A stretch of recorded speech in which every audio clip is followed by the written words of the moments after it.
Hello friends, welcome back to another episode of IWJ or Invest with Jerry. In this video, we'll be discussing about a set of stocks which you can think of adding to your watch list or portfolio in this month of April. These stocks have gone down a bit after the recent sell-off from their highs. I have taken 3 growth stocks and an ETF from the same sector. Since this video was getting longer, I have another shorter video with 3 recovery plays and 2 high risk plays. So let's jump into those right away. All 3 growth stocks which I have picked today are actually from one of the booming industries, which is related to iGaming, online casino, or online sports betting. So let's see what exactly is iGaming and what is its present or future. So iGaming is playing or betting on the outcome of a game or even via internet. iGaming activities include but not limited to sports betting, online casino betting, poker betting, or online video gaming, etc. But the biggest share of this industry is made up of sports betting and casino games. So let's see why we are very bullish on this sector. So Transparency Market Research, or TRM, is a firm that specializes in researches related to the sports betting industry. So they have estimated that the iGaming industry was worth approximately 41 billion in 2016. And now it's set to grow to twofold, or like more than twofold, to $100 billion by 2024. So this means that all the companies in the iGaming sector has a potential to earn up to $100 billion in revenue each year. That is from 2024. So this is a very bullish projection from what levels it is at right now. When an industry or sector itself is doubling its value in only a matter of few years, that means all the companies involved in that sector are also supposed to prosper in those years. Okay, now let's see what all are the states in US that is legally allowed for sports betting, and what are the other states which have the potential to be legalized. So this is a chart of all the states in US which are legal for sports betting. So all the states are color coded depending on their legal status for sports betting. So you can see fully legal or fully online are all these states. I believe it's around 11 states. Then there are some states which are legal, but more like physical sports booking or sports betting. And legal pending is like few states. Possible for 2021 is few states, and then many other states are like having very big opposition to sports betting. So this is a list of all states which are already legalized in US for sports betting. So we have seen Arkansas, Colorado, Delaware, Illinois, Indiana, Iowa, Michigan, Mississippi, Montana, Nevada, New Hampshire, and New Jersey. So New Jersey is a very big addition to the sports betting industry. I have taken some notes from here. So full mobile sports betting is allowed in 11 states. 2021 there are 6 other states which are kind of partially legalized or like in pending status, and then the possible list are for 14 states in 2021 and 2022. So 14 plus 6, around 20 more states are supposed to or like have an option of getting into legalized sports betting, which opens up the possibility for all the companies in sports betting industry. So our first topic today is DraftKings. Let's see what and all DraftKings does in sports betting industry. So this is an investor presentation for DraftKings. We'll just quickly run through few points from it. So 2020 actual results suggest 67 billion combined online sports betting and iGaming North American total addressable market, which means this is the maximum potential revenue for this business each year from 2020. So it is much bigger than originally estimated value. DraftKings is having a very high market share for online sports betting and iGaming. So it's at 30% for OSB, which is online sports betting, and 19% for iGaming, which is pretty good. So almost one third of the market for online sports betting and 1/5 of the market for iGaming in United States is handled by DraftKings. So this is a chart which shows the newly opened states, which is New Hampshire, Colorado, Indiana, Illinois, etc., are performing well compared to New Jersey, which is supposed to be a market leader for sports betting. So what this graph shows is DraftKings was making average revenue of $7.33 per adult in the state of New Jersey. So we would expect other states like Indiana, Illinois, etc. to bring down less revenue compared to this one, but actually it brought in like much more than the New Jersey state. So this just shows a chart where online sports betting is fully legal. You can see tick marks here in legalized sports betting, and in all 12 states we do have DraftKings live and operational, and only 6 of those states have legalized iGaming, out of which DraftKings is already live in 4 states. DraftKings have also entered into Canadian market, and this improves their total revenue possibility of around $5 billion to $8 billion annually. So this is also a very good addition to DraftKings scope. So this chart shows that there is only 3 online sports betting operators in 10 plus states, and DraftKings is live in more states than any other operator. So with the number of live states, DraftKings is the number 1 operator in United States. Some other things I wanted to show you is like 5, 6 and 7. So they say vertical integration via SBTech combination. So pure focus on creating unique products for US sports fan powered by SBTech platform. Single wallet across products, seamless experience across states and DraftKings products. Geographic flexibility and velocity. Tech built for DFS is leveraged to rapidly enter new sportsbook states. So what this means is like DraftKings should be taken as a tech company and not like a sports betting only company. So why I am saying is this is because they actually work like a vertically integrated company, which you see more like in a software based company, and they do have a SBTech platform. This platform actually helps to expand the sports betting possibilities to other states which may be legalized in the coming months, or to give promotional offers depending on certain season starting the first time when you are registering. So this also helps them to easily scale up size, easy to bring on ads, more promotional offers. Like if you are a new user, you might get like $100. I think they do have this offer currently running, something on that lines. Now let's look at what all are the key partnerships they do have. So they do have really good partnerships. You can see PGA Tour, UFC, NFL, California, NASCAR, NBA, ESPN, Vox Media, Dish, Uber, so many things. So this is really good from a DraftKings marketing strategy. So we can see DraftKings is actually boasting to be the number 1 rated apps with broad differentiated offerings and unparalleled user experience. So you can see 4.9 rating for the DFS app or daily fantasy sports app. Then Sportsbook also is in similar rating, as well as iGaming also. So all these 3 apps are doing really well and having good customer retention as well as customer reviews, which is really good for a company which is booming in one of the good industries in US stock market. It is also a very bullish gesture when a company can update its guidance. Basically, it says like for the next quarter, I'm going to give so much guidance, so much revenue growth to show the bullishness in overall market. So DraftKings is one of those companies which have continuously improved on their guidance. Also, some of the recent press releases I would like to show you just to show what all are they doing and what all are the new partnerships, acquisitions and all those things. So you can see DraftKings acquires Blue Ribbon. So this is like Tel Aviv based leading global jackpot and gamification company. So they are doing more and more acquisition to small companies to add to their value in the business. Again, you can see DraftKings acquires VSIN, a multi-platform sports betting broadcast and content company. So you can see they are actually doing a lot of acquisitions. So some of their revenue is actually going into more like advertisements, marketing and acquisition. So they have to make the company a big online sports betting market in US and outside US.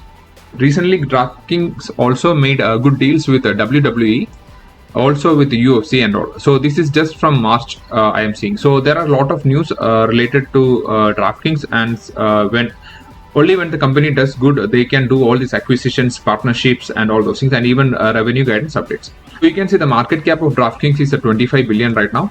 The revenue, the future revenue growth is at close to 28% for the next 2 to 3 years. This is good. This is high actually, and the earnings growth is 35%. Past performance is not that good, because you can see here that even though the revenue was going up, the net profitable income was going down, and one of the reasons for this is actually because they are doing they are pushing a lot of money into their marketing and ad campaigns, as well as acquisitions and partnerships and all those things. Financial health wise, if you see, DraftKings is having no debt at all. So this is a really good strong metrics to keep note of. Dividend, you don't expect a growth company to spend dividend. And ownership wise, you can see there is no buying or selling after October 2020. So individual insiders are up to 10%, are holding up to 10% of the DraftKings stocks, which is good. If we see the ownership, we can see Vanguard Group, Shalom McKinsey, T. Rowe Price, we can see Wellington Management, Capital Research. So big firms also are holding to DraftKings because they see growth for this company. So let's go to the next company, which is Penn National Corporation. So Penn National Gaming is a little bit different from DraftKings because DraftKings is more like a tech company. But Penn National actually has a lot of casinos, like physical casinos, as well as they are into online betting. It operates through 4 segments: Northeast, South, West, and Midwest. The company operates in live sports betting properties in Colorado, Illinois, Iowa, Michigan, Mississippi, Nevada, Pennsylvania, West Virginia. And Barstool Sports App is their main sports betting app. So it's in Pennsylvania, and online they do have online social casino, bingo, online casinos, and many other things. This page shows that they have successfully launched their Barstool app in Michigan, and that is on January 22, and we will see some of the metrics and the very high strong demand for the app. So they are saying just in the first 10 days, around 48,000 registrations happened.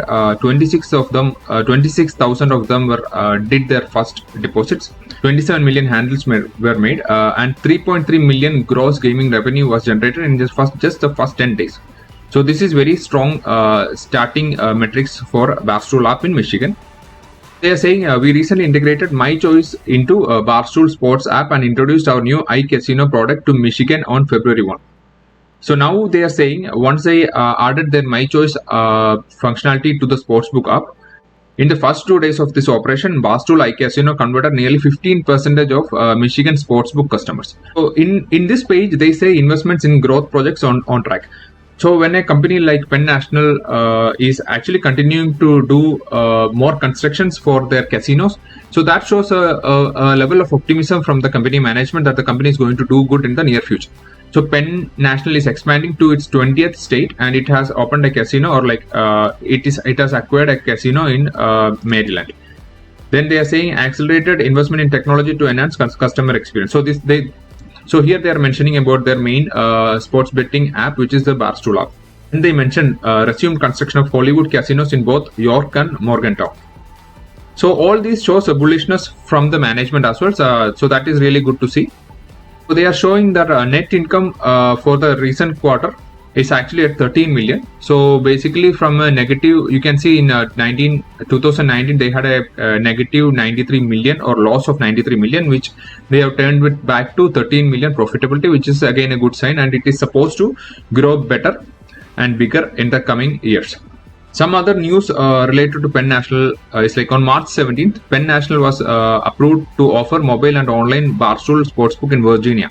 So they can expand their market now to Virginia, which opens up a lot of potential revenue growth. Again, in March 9th, you can see they launched Barstool Sportsbook mobile app in Illinois. So on February 2022, Penn National Gaming secures sports betting and online casino market access in New York through strategic partnership with Reverse Casino. So this is a very big news because New York is having big talks on legalizing sports betting, and they are also trying to have some regulations on who will be controlling the sports betting, and will companies like Penn National or DraftKings will have an access to that market, etc., etc. And during that time, what Penn National has done is they have done some important strategic alliances with some of the good companies which are already operating in New York, so that if they can actually, if they are not able to get direct access to that market, they can get some part of the profit by using this kind of strategic relationships. 2021 January 19, they launched the mobile app in Michigan, and in January 13, 2021, you can see Choice Hotel and Penn National had opened up a partnership. Also, this is a company which has been existing for a long time. So let's take a look at the fundamentals of Penn National Gaming. So it's having a market cap of 16.2 billion. From a future growth perspective, the company is supposed to make 18% higher revenue quarter after quarter for the next 2 to 3 years, which is high, as well as 94% earnings growth. Past performance shows the company was actually profitable sometime back. So that is a really good sign that the company was profitable, and because of Corona and all those things, it might have come down. And financial health wise, this is kind of okay. It has a 2.3 billion in debt and 1.9 billion in cash and short-term investments. So it is kind of okay. Now coming to ownership, there's not much happening with any recent insider selling or buying. We can see there is around 2.1% of individual insiders for the company, and some big names like BlackRock and Vanguard is holding almost to 12% and 8% respectively, alongside with Invesco, Whale Rock Capital, State Street Global. So these are big names. One of the reasons for these companies to hold on to Penn National might be because they might have done the due research and they believe in the company. So this is our second company, and now let's go to our third company, which is MGM International.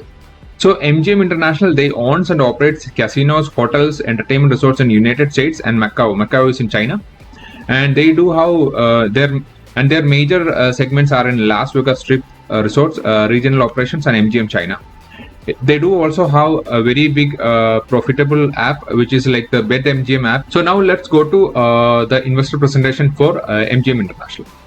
So a few points to notice, like the company is very confident in the long-term recovery for all of our markets.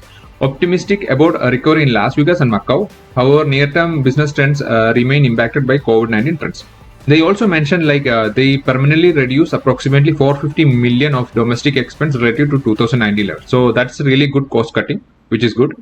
They are also mentioning that the US sports betting and iGaming opportunity is already established for BetMGM. And also they are investing heavily into digital transformation, omni-channel strategy, and heavily into advertisement. Also, they are doing some level of expansion into Japan, which is really good. So this page shows some of the optimism related to Penn National. So they say October was our strongest month since reopening. Public health concerns dampened over the course of the fourth quarter, and this has continued into February. About MGM China, sequentially stronger fourth quarter driven by market share gains as well as continued cost migration efforts. So here MGM says significant growth opportunity in an accelerating market driven by state budget deficits. So we know after all these trillions of stimulus checks being printed, the government is in a lot of deficit, and they are trying to get money out of tax and wherever possible. So basically, by allowing sports betting, they are getting a lot of tax back to the government, which on the other hand, if it was not legal, would have gone out of government's hand. So they are indicating that BetMGM app is having 17% of this market, and it's growing, which is also a decent market share. So from this chart, you can see they are having a number one position for iGaming in New Jersey, for online sports in Tennessee, and retail sports market in Michigan. So they are actually gaining a lot of market share. That's what we have to understand. So these are some of the numbers in relation to iGaming and online sports with the Barstool app launch in Michigan. They are saying they generated a gross gaming revenue of 13 million through January 31. That is like around 1.3 million per day. Again, in Tennessee online sports, they got like around 13 million deposits in January, in just 1 month. So these are again good metrics to note.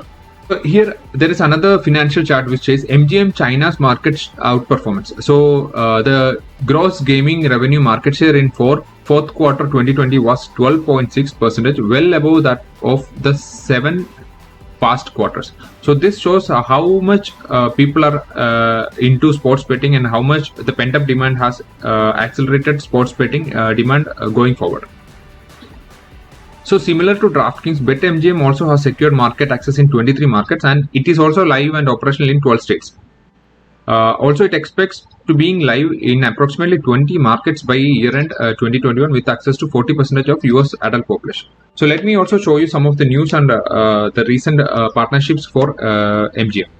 So MGM also does a lot of advertisement and marketing because they are already a very stable company, and they are putting a lot of money into their marketing and ad campaign so that they can pull in lot more new customers before some of their competitors take them in. You can see in March 31, Detroit Tigers announced sponsorship agreement with BetMGM. March 30, BetMGM and Odyssey announced multi-year strategic partnership. March 22nd, BetMGM launches online poker in Michigan. Buffalo Wild Wings and BetMGM launch exclusive sports betting experience. 24th, it says BetMGM launches Borgata's casino app in Pennsylvania. So many news and partnerships you can see if you go to the news release of MGM Resorts. So the MGM market cap is $20.7 billion US dollars. So valuation wise, this site says it is it's a bit overvalued, but you can ignore that. Future growth is predicted at 22% for the next 2 to 3 years for MGM, which is good. Earnings growth is at 78%. That is also really good. And in past, some point it was profitable at close to 25%, which is also really high profitability if it can repeat the same. From a financial health perspective, things look okay. It has a debt of 12.5 billion US dollars. And cash and short-term investments are 5.1 billion US dollars, but they do have a decent set of assets. Ownership wise, you can see slight selling in the past few months, so that is something to note. And some of the top shareholders are like BlackRock, Vanguard, T. Rowe, Dubai World Corporation, State Street Global Advisors. So these are big names. Some risks for Penn National and MGM is actually, I believe it's a little bit more for MGM because MGM is into many markets internationally, and if the pandemic is going to come back with a bang, then MGM will be affected a bit more. But with their online sports betting app, they can continue to do good in the sports betting industry, online sports betting industry, but not in their physical casino locations and resort locations. And this is similar for Penn National also. Also, for those people who do not want to invest into individual stocks and would like to go for a moderate risk-reward strategy, a sports betting ETF will be the perfect match. And I have got one for you.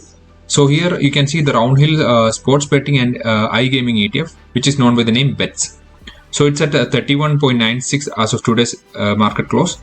And you can see what all are the top holdings in the ETF. You can see DraftKings is there, Penn National is there, Flutter Entertainment is there. I believe this is a major player in UK. William Hill is there, Evolution Gaming Group, PointsBet Holding, and many others. So this is a very good diversified strategy for people who do not want to invest too much into riskier stocks. Now let's look at a 2-year comparison chart for all these stock picks. Here the blue line is DraftKings, the green line is BETS ETF, the orange line is MGM, and the grey line is Penn National. Let's see the performance from June of 2021 till current for all these stocks. So we can see Penn National has done very well from June 2021. So in June it was at $29, and you can see it is resting at $100 right now. And at its peak, I think it went to close to $130. So basically, it is around 30% down from its all-time highs, which is kind of an investment opportunity if people are bullish on Penn National. DraftKings was at $39 on June, and now it's sitting at $57, and on its all-time peak was at $71. Again, that is also considerably low from its peak. MGM was at $19 on June, and now you can see it's resting at $41. So unlike other two competitors, MGM has gone more on an upward direction, and it did not pull back that much compared to other two. And if you see the BETS ETF, and so you can see this is like a very stable growing ETF. You can see how well it has gone in the upward direction. So the BETS ETF on June was at $14, and you can see now it is at $32. So it's almost double the value. So if you see Penn National, it has tripled the value from June. DraftKings has almost doubled from 33 to 57. MGM is doing much better because MGM and Penn National also have physical resorts, so this is like a recovery play as well. So that is a chart comparison. Overall, the sector looks really bullish, and all the stocks looks in a good upward direction. Now let's come to the last part where I do have my price targets for these three stocks. So I believe DraftKings will hit $70 to $75 in the next 12 to 18 months. And Penn National, I am expecting it to go to $130 to $140. Since MGM did not pull back that much, I believe MGM will hit $50 to $55 in the next 12 to 18 months. So that's all for today's video. Please stay tuned for the next videos. Thank you.